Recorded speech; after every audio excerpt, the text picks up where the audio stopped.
In March 2025, the US-Canada friendship faced its toughest test yet.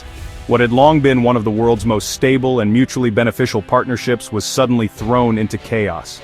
President Donald Trump shocked both nations by slapping a sweeping 25% tariff on Canadian goods, lumber, steel, agriculture, and more. The announcement sent shockwaves through boardrooms and households on both sides of the border as industries braced for impact.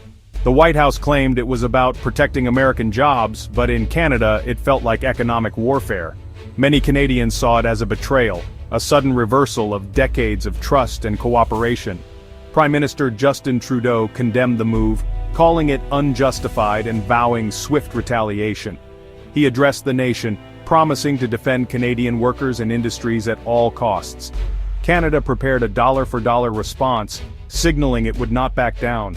Officials scrambled to craft countermeasures, determined to show strength in the face of American pressure. The federal stance galvanized provinces, setting the stage for a multi-front conflict. Provincial leaders from British Columbia to Quebec rallied behind Ottawa, uniting in rare solidarity. Canadians saw the tariffs as a direct attack on their economic sovereignty, a betrayal by their closest ally. Protests erupted in major cities and social media buzzed with calls for a strong response. Headlines blared and anxiety spread. Jobs, prices, and the future of cross-border relations were suddenly at risk. Business owners and workers alike wondered what tomorrow would bring. The once friendly border now felt like a fault line. Security tightened, and the easy flow of goods and people slowed to a crawl. Businesses reliant on U.S. trade panicked as supply chains faced disruption. Shelves emptied and factories idled, with uncertainty looming over every transaction. Even before the tariffs took effect, uncertainty chilled the economic climate. Investors grew wary, and the stock market reflected the growing unease. Trump's aggressive move left Canada with a stark choice: capitulate or retaliate. The stakes were high, and neither side seemed willing to blink first. The decision was swift. Canada would fight back. Parliament united in a rare show of resolve, passing measures to counter the U.S. tariffs. Provinces, especially those with the most at stake, began preparing their own countermeasures.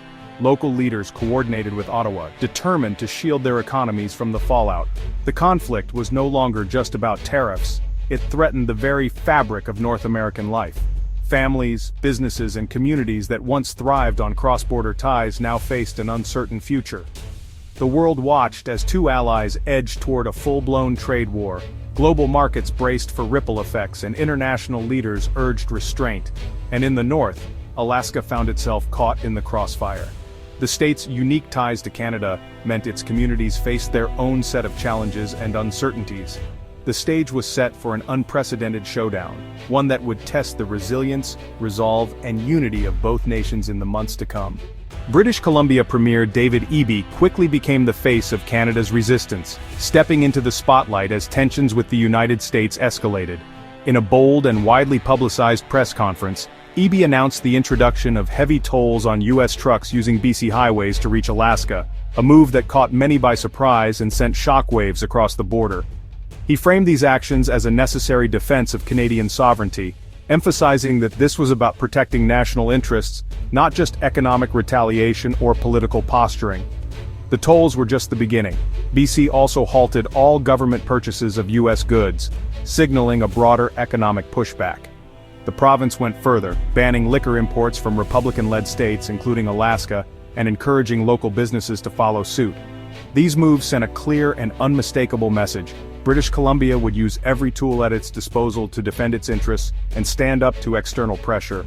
Eby also pushed to break down trade barriers between Canadian provinces, aiming to create a more unified, self-sufficient national economy that could better withstand outside threats. New rules required that low-carbon fuels be Canadian-made, a move designed to reduce dependence on U.S. imports and strengthen domestic industries. By targeting the vital Alaska Highway, BC turned its unique geography into a powerful bargaining chip, leveraging its position to influence the entire region. The dispute had now escalated into a full-blown regional crisis, with Alaska's crucial supply lifeline suddenly under serious threat. The provinces were no longer passive bystanders, they were now leading the charge, coordinating strategies and presenting a united front. Everyday goods from groceries to fuel had suddenly become weapons in a new kind of trade war, reshaping daily life and raising the stakes for everyone involved. For Alaska, BC's tolls were a gut punch. The Alaska Highway is the state's vital artery for fresh food, medical supplies, and critical goods. News of the blockade sent shockwaves, prices spiked and store shelves emptied. Small businesses faced existential threats, families worried about basic necessities. The Alaska Trucking Association warned of looming shortages and economic disaster. Alaskans known for resilience now felt isolated and powerless. Frustration mounted, not just at Canada, but at Washington for provoking the crisis. Alaska's unique geography, landlocked except through Canada, became a glaring vulnerability. The spirit of cross-border cooperation vanished, replaced by anxiety and anger. The blockade exposed just how fragile Alaska's lifeline really was. Ordinary people were caught in a political storm far beyond their control. The trade war hit Alaska's cruise industry hard. U.S. law requires foreign-flagged cruise ships to stop in Canada en route to Alaska. With tensions high, Canada threatened to close its ports to U.S. cruise ships. The mere threat jeopardized billions in revenue and thousands of Alaskan jobs. Towns like Juneau and Ketchikan braced for a disastrous summer. Businesses froze hiring and orders, fearing the worst. Alaska's leaders scrambled. Senator Dan Sullivan pushed for an emergency waiver to let ships bypass Canada. But legislative fixes take time, and uncertainty reigned. The cruise season, and the livelihoods of countless Alaskans, hung in the balance. The industry was paralyzed, caught in a conflict it never asked for. The ripple effects of the trade war reached every corner of the state. As tensions soared, leaders on both sides of the border dug in. Alaska's Governor Dunleavy called for calm and compromise, but Senator Sullivan threatened consequences if Canada didn't back down from its position. His tough talk reassured many Alaskans but inflamed Canadian anger even further. BC Premier Eby stood firm, insisting his fight was with Trump's policies, not with ordinary Americans. Yukon's Premier Pillai echoed the sentiment. Policies, not people, were the real target. Canadian leaders balanced defiance with appeals for ongoing cross-border friendship. The rhetoric grew heated, but beneath it all was a shared hope to avoid lasting damage. The historic bond between neighbors was now under its greatest strain yet. BC's bold moves inspired a wave of provincial action. Ontario slapped a 25% surcharge on electricity exports to the U.S., hitting states reliant on Canadian power. Yukon halted U.S. liquor purchases and restricted American firms from bidding on contracts. Public anger ran high, some even called for tolls on the Alaska Highway or banning high-profile Americans. Each province used its own leverage, showing this was a national, not just federal fight. The crisis sparked rare unity and economic nationalism across Canada.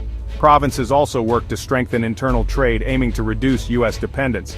Trump's tariffs, meant to divide, had instead united Canadians in resistance. The message to Washington was clear: Canada would not be bullied. By early summer, the mounting economic pain and growing uncertainty forced both sides to the table, as communities on both sides of the border felt the strain of prolonged disruption. Back-channel talks between Ottawa and Washington intensified, with negotiators working late into the night to find common ground and avoid further escalation. Business leaders, local officials, and everyday citizens demanded a peaceful resolution, voicing their frustrations at town halls and through public demonstrations. The initial bravado on both sides faded, replaced by a pragmatic push for compromise and a recognition that cooperation was essential for recovery. Alaska's Governor Dunleavy remained a voice of reason, urging federal leaders to end the standoff and reminding them of the human cost behind the headlines. Canadian premiers, even as retaliatory measures stayed in place, stressed their quarrel was with policy, not people, and called for empathy and understanding. Small gestures, shared meals, exchanged nods, and symbolic acts at the border signaled hope, but the situation remained tense and uncertain. Blockades and tolls still threatened Alaska's fragile supply chain. The cruise industry's fate was uncertain, and local economies teetered on the edge. Mistrust lingered, and the world's longest undefended border now felt like a front line, patrolled and watched as never before. True peace would require more than lifting tariffs. It demanded rebuilding trust, restoring relationships, and healing the wounds left by months of conflict. The risk of renewed conflict was ever present, with both sides wary of making the first move toward reconciliation. The 2025 trade war was a stark lesson in the fragility of international friendships, and a reminder of how quickly trust can unravel. As of June 9th, both nations stood at a crossroads, facing a choice between reconciliation and a deeper rift. with the future of their relationship hanging in the balance. As the dust settled in the wake of the crisis, both nations faced the daunting challenge of moving from truce to true reconciliation. In Alaska, communities gathered for cross-border festivals and memorial events, honoring the resilience of families and businesses that weathered the storm. On the Canadian side, towns along the border extended invitations to their American neighbors, rekindling traditions that had been put on hold by the conflict. Government task forces were established on both sides, charged with not only restoring supply chains and reopening border crossings, but also addressing the deeper issues that had fueled mistrust.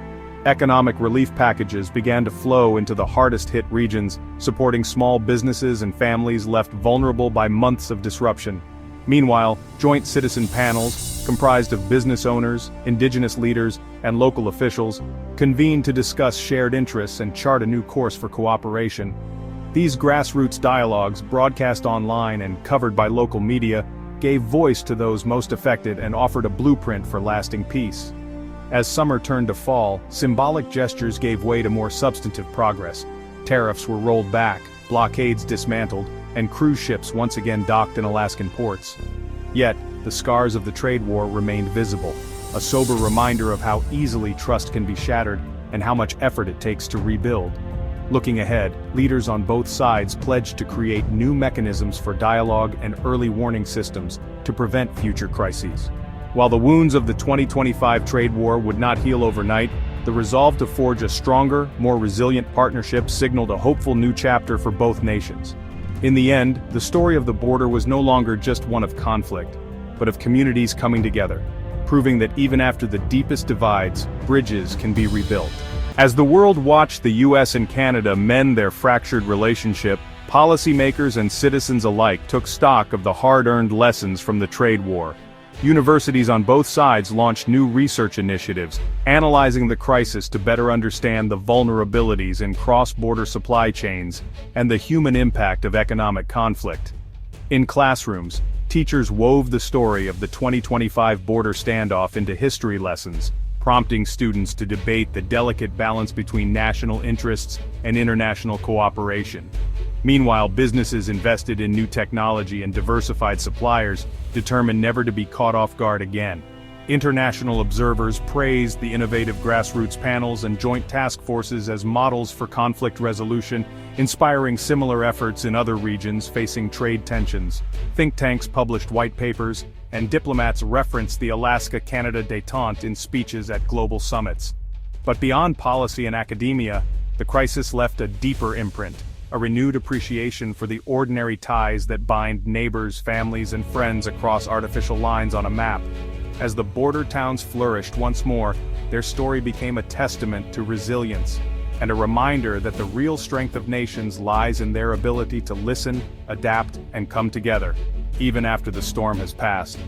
The echoes of the trade war may linger, but its legacy now serves as a blueprint, one that future generations can draw upon to build a more connected, compassionate world. As the dust settled and policies shifted, it was the everyday voices from the border that brought the narrative full circle. In Windsor, Ontario, a small bakery owner shares how her business survived the turmoil, thanks to cross-border friendships that turned into lifelines. In Detroit, a laid-off auto worker reflects on the uncertainty he faced and the community support that helped him re-skill for a new era. On the shores of Lake Champlain, indigenous leaders recount how age-old trade routes and family ties weathered the political storm, reminding both nations of a shared heritage deeper than any dispute. Students in a virtual classroom, once separated by closed checkpoints, now collaborate on a joint history project, eager to tell their own version of recent events. These personal stories, threaded together, reveal the heart of the recovery resilience not just in commerce or policy, but in people. Through adaptation, empathy, and a willingness to bridge divides, border communities became beacons of hope, showing the world that healing after conflict begins with listening, understanding, and rebuilding trust, one relationship at a time. As the sun sets over the reopened crossings, these voices remind us that the true legacy of crisis is not just in treaties or reforms, but in the connections forged and the lessons carried forward by ordinary people, determined to thrive together.